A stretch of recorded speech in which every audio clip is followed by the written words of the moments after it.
सवितर दुरितानि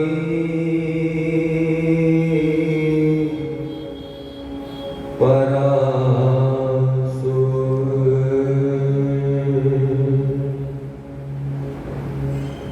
हिया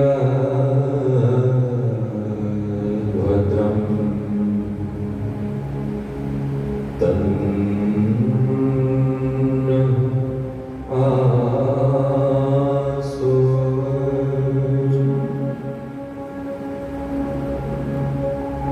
ॐ भूर्भुवः स्वाहा तत्सवितुर्वरेण्यं भर्गो देवस्य धीमहि धियो यो नः प्रचोदयात्।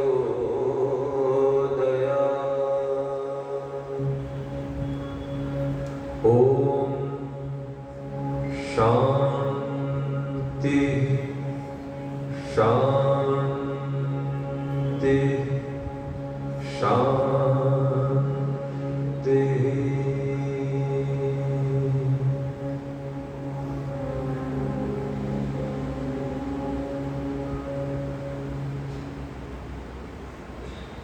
समादरणीय आर्य जगत के प्रसिद्ध वैदिक प्रवक्ता श्रद्धेय आचार्य श्री पुनीत जी, इस आर्य समाज के इस नगर के प्रसिद्ध युवा विद्वान श्रद्धेय आचार्य श्री सूर्यदेव वेदांशु जी, इस सुंदर आर्य समाज के यशस्वी प्रधान आदरणीय श्री जगदीश प्रसाद आर्य जी, आर्य समाज के मंत्री जी, हमारे संरक्षक जी, सभी अन्य पदाधिकारीगण, पूजा के योग्य मातृशक्ति आर्य बंधु, प्रिय नन्हे बच्चों,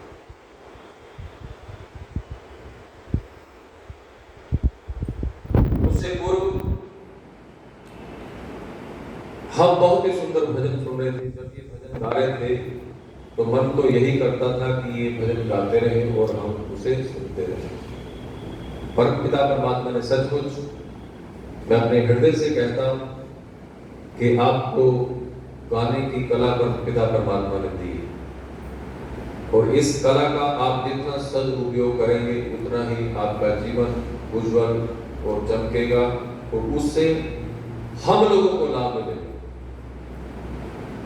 क्योंकि इस रिदम के साथ, कीबोर्ड के साथ गाना कठिन काम है। साथ में ढोलकी मास्टर बैठा होता है, ताल छूट जाए तो वो रुक करके उसकी ड्यूटी बनती है उस ताल को आगे साथ में जोड़ना। तो लेकिन कीबोर्ड के अंदर जो रिदम होते, जो ताल होती, अगर वो छूट जाए तो फिर मुश्किल होता है, यानी कि सावधान होकर के गाना पड़ता है। क्योंकि आपने अभी न्याय लिया साथ बिल्कुल, और शास्त्री जी बता भी रहे थे कि मैंने ये नया साथ लिया है, और उन्होंने एक बात और करी कि अभी किसी ढोल मास्टर की जरूरत नहीं पड़ती। ऐसे पंजाब में मैं किसी कार्यक्रम में था, बाहर ओपनली बाहर कहीं पार्क में कार्यक्रम किया, तो वहां मैंने पंजाबी के कुछ गीत सुनाए, देशभक्ति के गीत भी सुनाए, प्रभु भक्ति के गीत भी सुनाए। तो लेकिन एक व्यक्ति मुझे मिला बाद में, कार्यक्रम के बाद मुझे कहता है, तुसी भजनता बहुत चंगे गाए, यानी कि भजन तो आपने बड़े अच्छे गाए। तो मुझे आगे पता क्या कहता है, लेकिन पर तुसी बेरोजगारी बढ़ाती। समझ गया बात को? तो मुझे बाद में पता चला कि वो कम्युनिस्ट था कोई।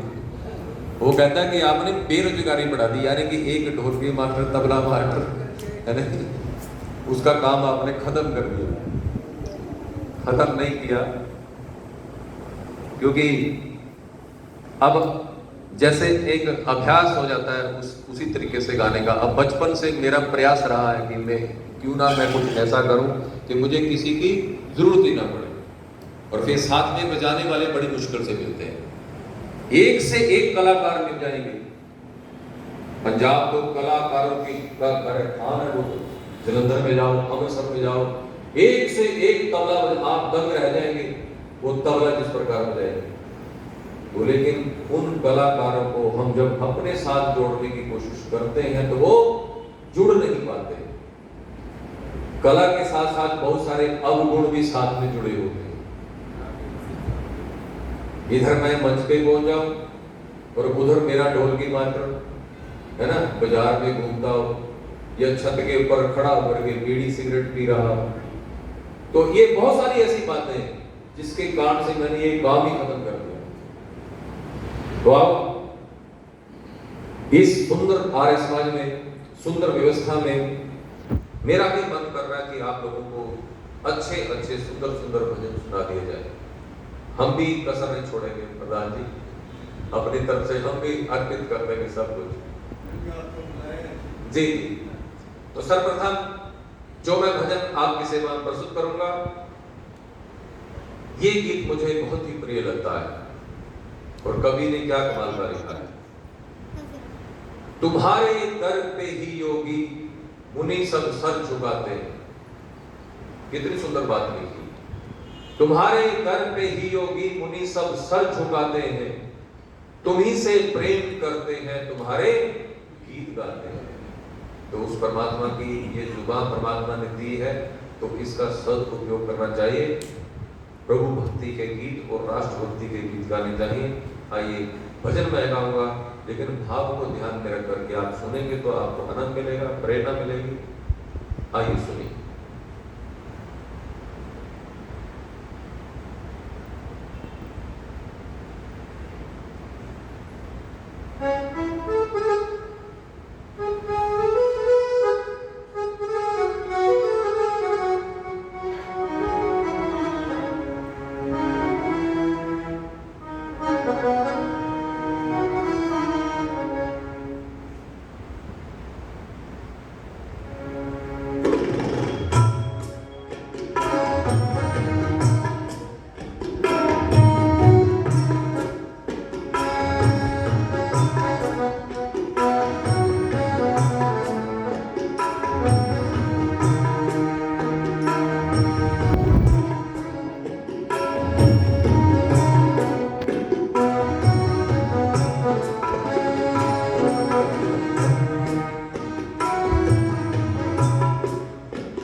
तुम्हारे दर पे योगी मुनि सब सर झुकाते हैं।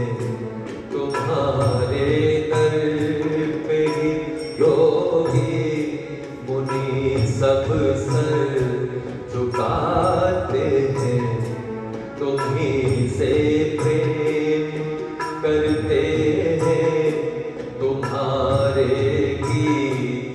गाते हैं, तुम्हीं से प्रेम करते हैं, तुम्हारे गीत गाते हैं, तुम्हारे दर पे योगी।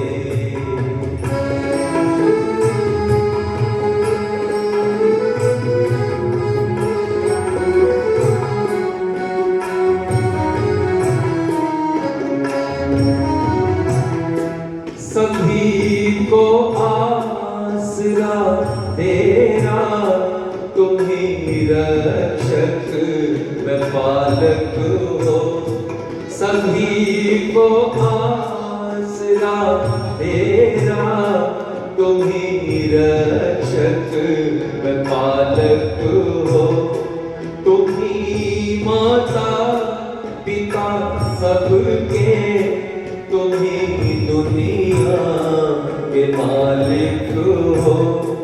तुम्हीं माता पिता सबके, तुम्हीं दुनिया के मालिक हो।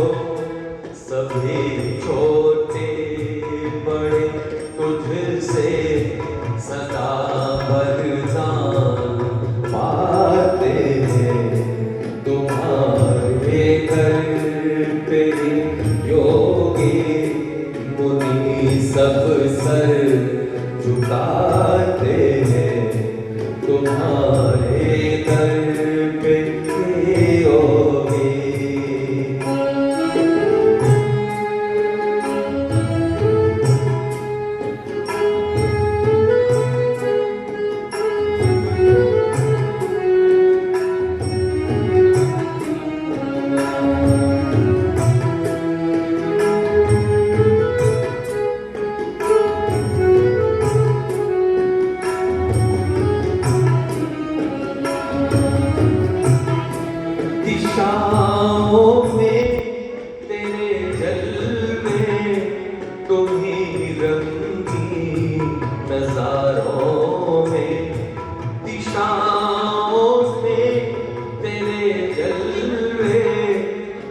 ही रंगी नजारों में, हवाओं में तेरी हलचल, चमक तेरी सितारों में, हवाओं में तेरी हलचल, चमक तेरी सितारों में, घटाओं में तुम्हारे करिश्मे नजर आते हैं, घटाओं में तुम्हारे करिश्मे नजर आते हैं, तुम्हारे दर पे होगे।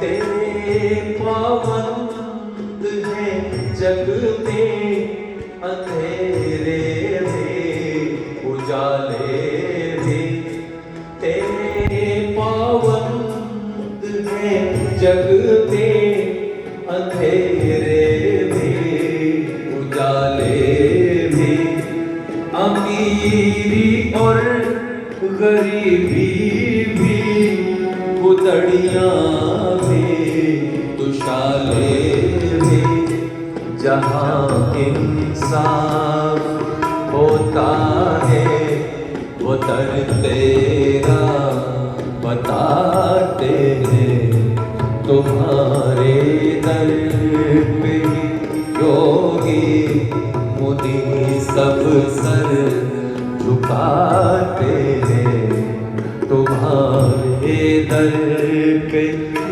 योगी।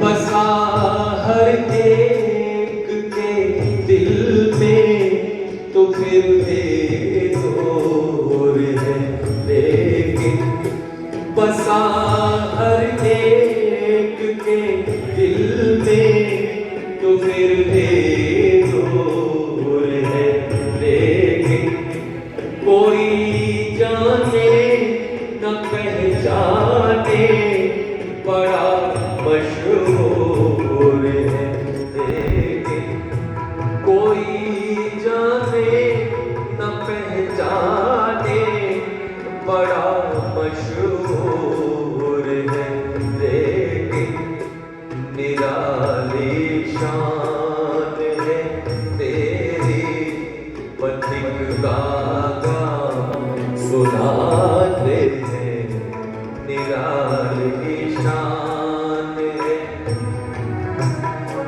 पथिक गागा सुनाते हैं, तुम्हारे दर पे योगी मुनि सब सर झुकाते हैं, तुम्हारे दर पे योगी।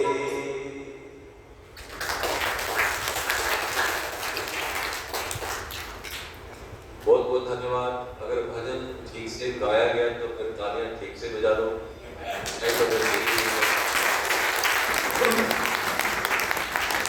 एक दिन मैंने पहले भी कहा था कि ताली बजाने का मतलब होता है कि जो वक्ता ने बात कही है हम उसका हृदय से समर्थन करते हैं।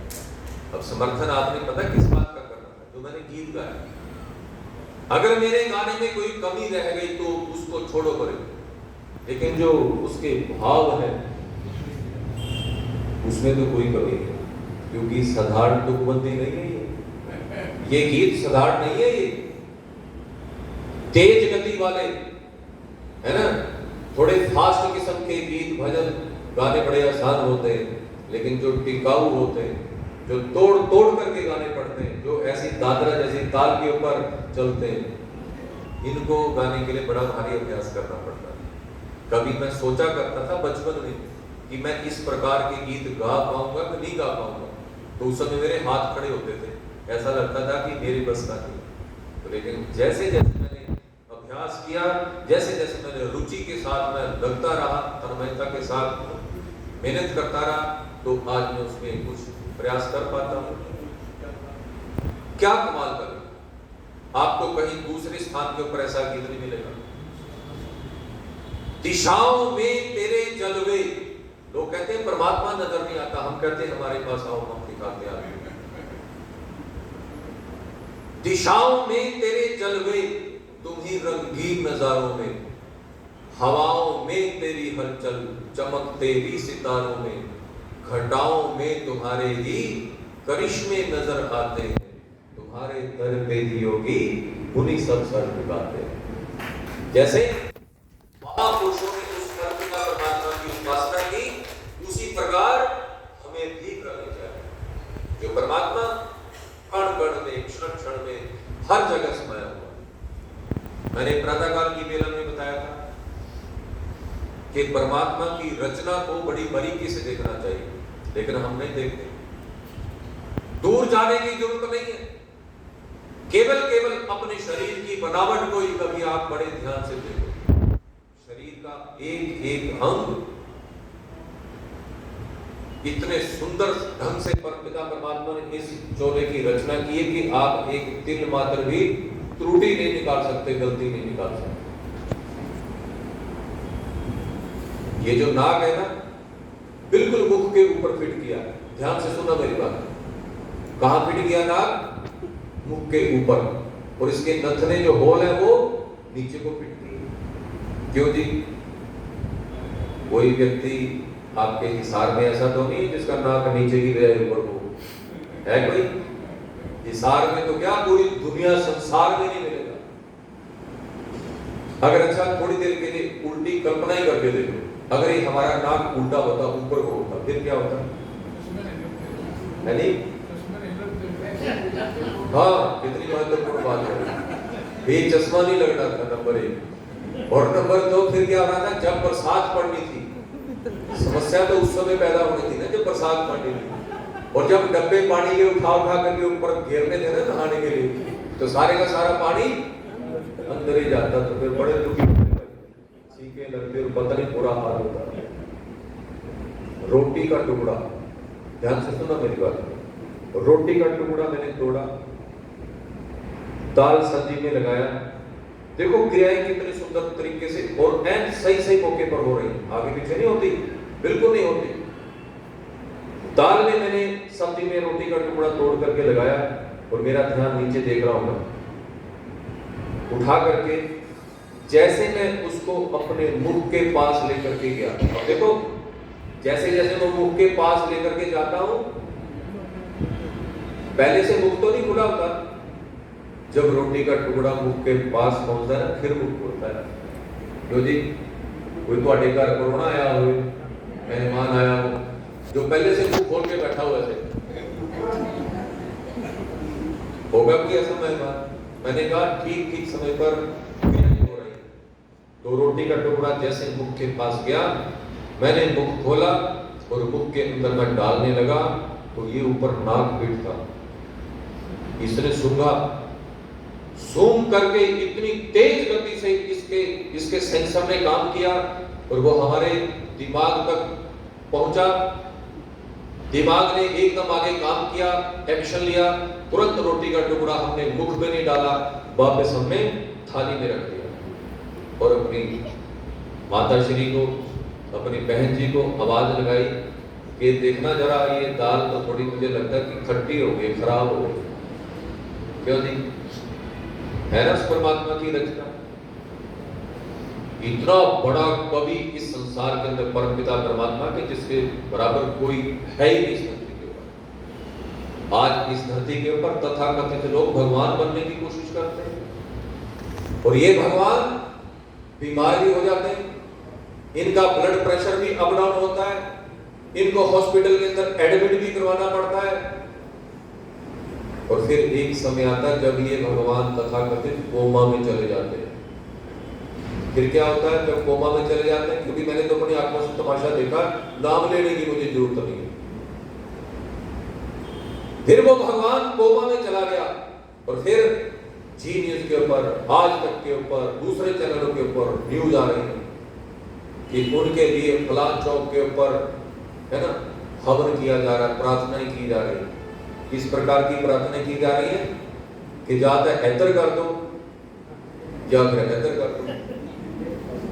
हाँ, कोमा में व्यक्ति चला जाए, कई दिनों तक तो लोग यही कहते हैं कि हे परमात्मा जाता है तो ठीक कर दो, तो जहां मेरे तो चक दो। दो ही बातें होती है। अब प्रश्न पैदा होता है, ध्यान से सुनो मेरी बात। अब जो प्रार्थनाएं की जा रही वो किसके आगे की जा रही, किससे की जा रही? इसका मतलब वो सुप्रीम पावर परमपिता परमात्मा तो कोई और था, ये तो इस धरती के ऊपर विचरने वाले तथाकथित भगवान थे। आर्य समाज का मंच बस यही तो कहता है। उस दिन मैंने गीत गाया था, कहे पथिक जो योगी वह बात यहाँ पर होगी, ज्ञान की दवा पिलाकर हर नया पुराना रोगी बचाया जाएगा, अब यहाँ सत्संग सजाया जाएगा। आओ एकदम आगे बढ़ता हूँ। अब जो मैं गीत आपकी सेवा में कहना चाहूंगा, समय के ऊपर कवि ने बहुत ही सुंदर लिखा है, आओ ले ले नाम प्रभु का जीवन बीता जाए।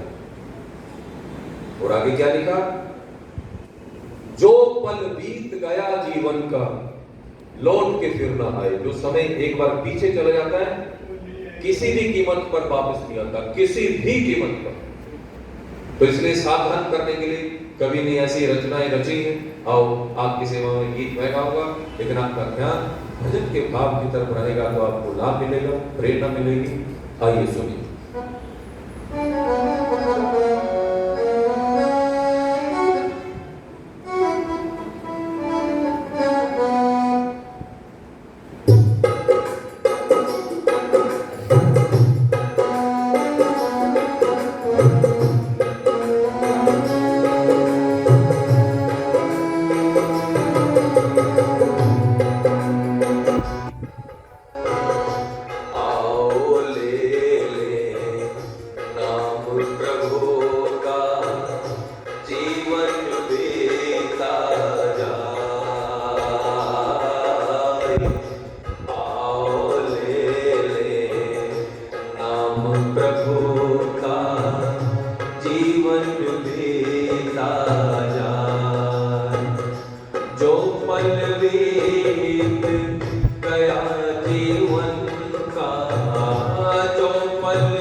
चाहे जहान जाए, जीवन में तारा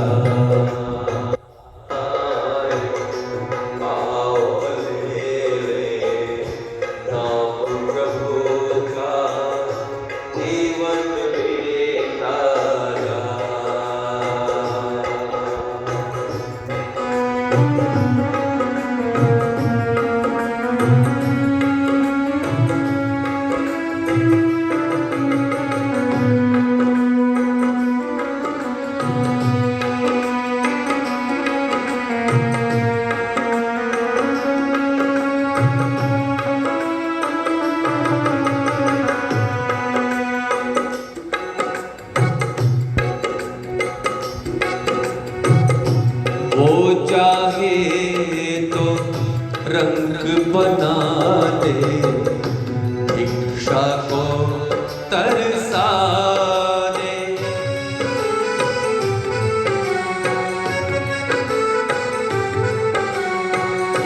वो चाहे तो रंग बना दे, इच्छा को तरसा दे। चाहे राज सिंहासन दे दे, चाहे राज सिंहासन दे दे, अनगिन सुख बरसा दे, अनगिन सुख बरसा दे। महिमा अपरम पार प्रभु की, महिमा अपरम पार प्रभु की, पार कोई नहीं पार, जीवन बीता जाए। आओ ले नाम प्रभु का, जीवन बीता जाए।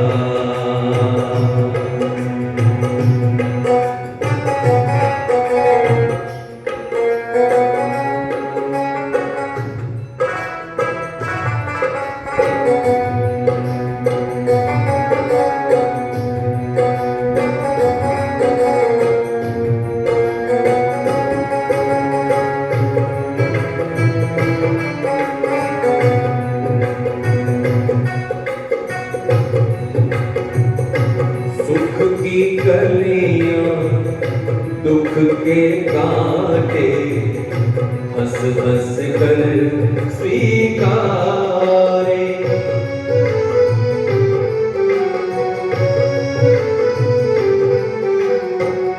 सुख की कलियां दुख के कांटे, हंस हंस कर स्वीकारे। सदा बहार रहे जीवन में, सदा बहार रहे जीवन में। ओम ही ओम पुकारे, ओम ही ओम पुकारे। जीवन नैया उसके हवाले, जीवन नैया उसके हवाले। वो ही पार लगाए, जीवन बीता जाए। आओ ले नाम प्रभु का, जीवन बीता जाए। जो पल बीत गया जीवन का, लौट के फिर नहीं आए, जीवन बीता जाए, जीवन बीता जाए,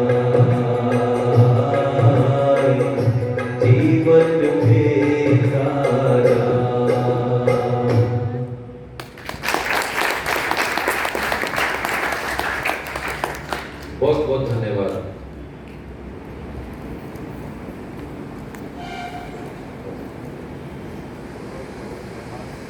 ये अभी तो है समझ रहे हैं। उस सवेरे के समय में तो मैंने गलती से पहले आओ ले लेना करूँगा, जीवन बीता जाए, जो पल बीत गया जीवन का लौट के फिर रहा। तो उस समय मेरी और आपकी घड़ियों में समय और था, जब ये भजन पूरा हो गया, समाप्त हो गया, तो हम लोगों की घड़ियों में समय भी कुछ और हो गया, यानी कि हम लोगों के जीवन का कुछ समय पीछे चला गया। लेकिन हम इतना कह सकते कि मैंने समय भजन गाने में लगाया और आपने सत्संग में भजन को सुनने में समय लगाया। हमने समय का सदुपयोग किया, समय को व्यर्थ में गवाया नहीं। पथिक जी का एक गीत बहुत ही सुंदर उन्होंने लिखा, जगत में समय बड़ा बलवान, सबके सर पर राज करे हो निर्धन या धनवान, जगत में समय बड़ा बलवान। मैं एक बात कहा करता हूँ कि मंच पर बैठ कर के बोलना बड़ा कठिन काम है, आसान नहीं है, और नीचे बैठे बैठे कोई डायरेक्शन चलाना ये बड़ी आसान काम है। जब मैं नीचे बैठा होता हूँ तो मेरे मन में भी डायरेक्शन चलती है जब कोई बोलता है, ये एक स्वाभाविक है। तो यहाँ तो हमारे शास्त्री जी विद्वान हैं, बड़े सुंदर तरीके से नाम बोल करके शब्दों का चयन करके बोलते हैं, संचालन पूरे शब्दों में करते हैं। कई जगह तो मंच के संचालन करता ही टाइम ले जाते हैं बोलना, लेकिन मैं कई बार मंच के संचालन करता हूँ, उसे बोल करता रहता हूँ। कई बार जो वो बात कहते हैं उसका मतलब कई मतलब निकलते हैं एक बात। किसी प्रोग्राम में मैं गया, कार्यक्रम में 7 दिन का कार्यक्रम था, कार्यक्रम चलते चलते चौथा दिन आ गया कार्यक्रम का, तो जो मंच के संचालन करता था वो हाथ में माइक पकड़ करके, मैं आगे बैठा हूँ तैयार हूँ बोलने के लिए, श्रोता इंतजार में बैठे कब मैं बोलूं, और वो माइक पकड़ करके पता क्या कहता, आज जगत वर्मा जी का चौथा है। समझ गया? जैसे आप हंसे वैसे वहां भी सारे के सारे श्रोता जोड़ते हंसने लगे। वो मैं कहा जी मेरा चौथा नहीं है, तो प्रोग्राम खराब हो जाएगा अगर मेरा चौथा होगा। लेकिन उन्होंने अभी आगे कुछ और बोलना था, वो खड़े थे यहाँ सामने माइक लेकर, तो वो जैसे उन्होंने बोला चौथा, तो कोई व्यक्ति दूसरा आया, वो उनके कान में कोई सूचना देनी शुरू कर दी, इसलिए वो चौथे के ऊपर ही रुक गए। उन्होंने अभी आगे और बोलना हो, और एक जगह सोमवार से लेकर के रविवार तक का कार्यक्रम, 7 दिन का कार्यक्रम चलते चलते 6 दिन आ गया। 6 दिन की रात की बैठक, जैसे अभी यहाँ बैठे हैं तो आर्य समाज के मंत्री महोदय, उनका बोलने का तरीका भी थोड़ा सा ऐसे जब भावुकता के साथ बोल रहे, ये जगत वर्मा जी की अंतिम रात है। मैंने कहा जी अंतिम रात नहीं है मेरी, अगले प्रोग्रामों की लिस्ट मेरे पास पड़ी हुई है, वहां पर बिना अगर वो कहते कि जो कार्यक्रम चल रहा था ये आज के सायंकाल की अंतिम बैठक है, फिर तो कोई बात बनती। तो कहने का तात्पर्य केवल इतना कि मंच पर बैठ करके बोलना आसान काम नहीं, और खास करके आर्य समाज के मंच पे। आओ ये गीत कह करके अपनी वाणी को विराम दूंगा। एक भजन महर्षि स्वामी दयानंद सरस्वती के जीवन के उपलक्ष्य में प्रस्तुत करना चाहता हूं। ये भजन मेरे सबसे छोटे भाई अजय कुमार शास्त्री दर्शनाचार्य, उन्हीं का लिखा हुआ ये गीत, जब वो गुरुकुल करतारपुर में पढ़ा करते थे, उस समय कहीं जाकर के उन्होंने अपने युवावस्था में इस गीत को लिखा होगा। बहुत सुंदर लिखा है। गीत के भाव क्या है? दयानंद आए, वेदों की वाणी को घर घर सुनाया, अंधेरे दिनों में थे दीपक जलाए, दयानंद आए। आओ भजन मैं गाऊंगा, लेकिन आपका ध्यान भजन के भाव की तरफ। ये भजन मैं नहीं, ये सोचो कि आप सब गा रहे हैं। आइए सुनिए।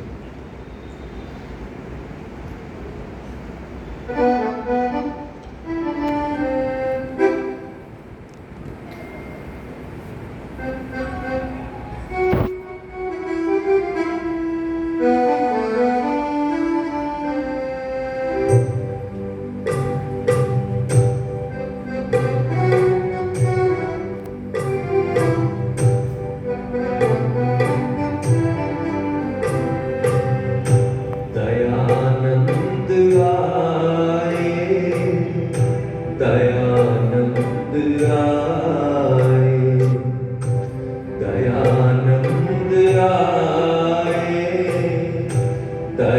दयानंद आए। वेदों की वाणी को घर घर सुनाया, अंधेरे दिलों में दीपक जलाए। दयानंद आए, दयानंद आए, दयानंद आए, दयानंद आए।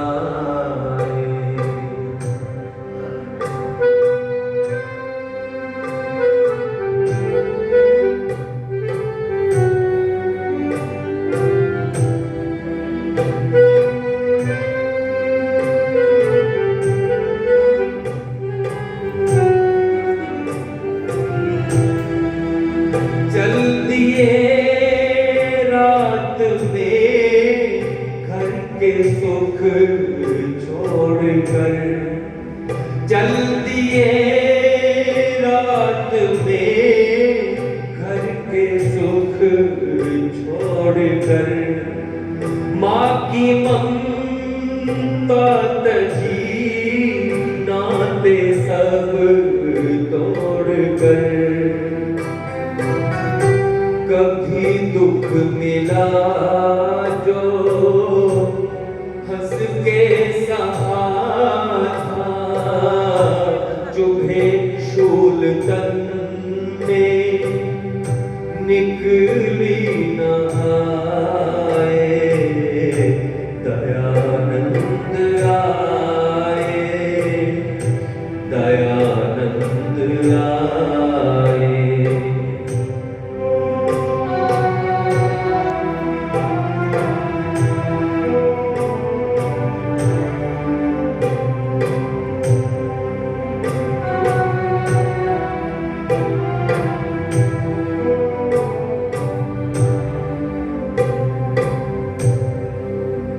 शूद्र को वेद पढ़ने का अधिकार है।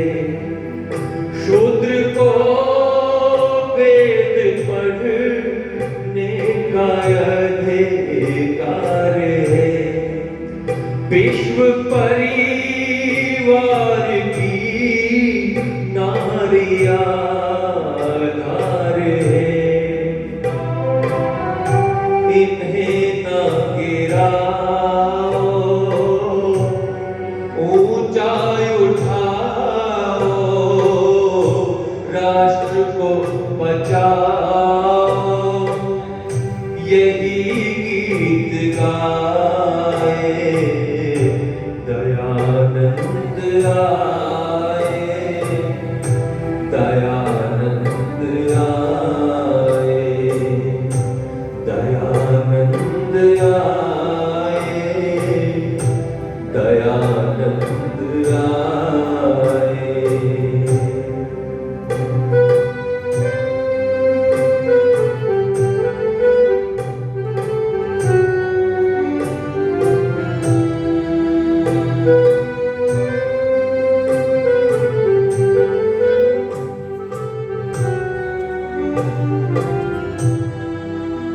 कैसे भूले अजय कितने एहसान हैं। कैसे भूले अजय कितने एहसान हैं। आज संसार में फैलाया ज्ञान है। तुम्हारी बदौलत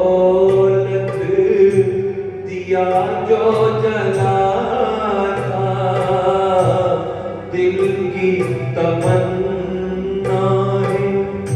सदा जगमगाए। दयानंद आए, दयानंद आए। वेदों की वाणी को घर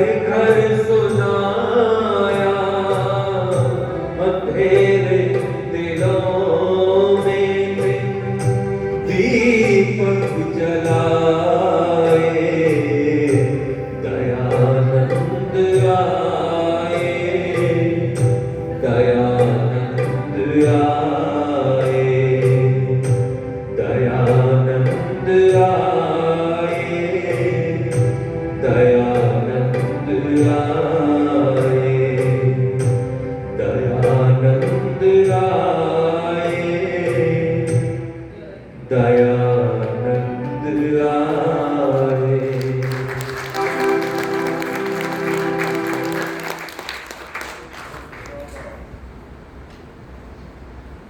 बहुत सुंदर। जब अंदर से कोई शब्द गाए जाते हैं तो उसका आनंद भी अलग होता है। ऐसा ही लग रहा था कि मैं ही गा रहा हूँ, जब साथ में ठहराव के साथ में जब संगीत के ये शब्द बोले जाते हैं तो आनंद आता है। आप सबको आनंद आया होगा। मैं स्वागत कर रहा हूँ हमारे आदरणीय